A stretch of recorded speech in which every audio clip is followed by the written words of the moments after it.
Dobar dan. Sad, za svi ove koji znaju moju adresu, znaš, ono, sa S počinje i sa N kraju nestaje ulica, ono gdje ja živim, inače sam živio, 1, 2, tako dalje, tri broja u Berlinu.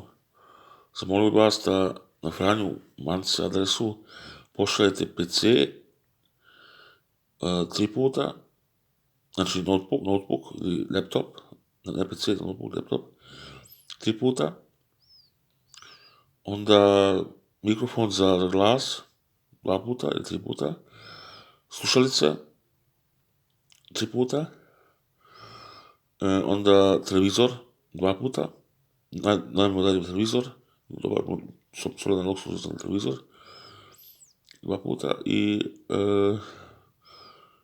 jedan krevet sa malo širinom, 1,20 m. Onda kauč i to je dosta.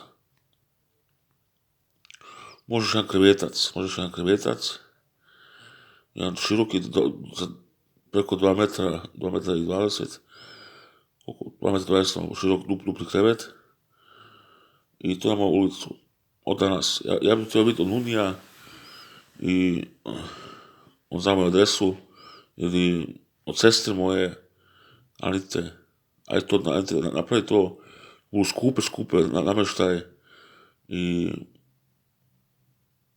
šank ostaje, ja, ga ostaje,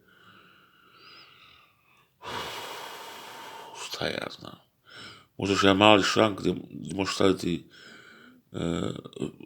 neke male stvari, onda još jedan mali šank gdje možeš staviti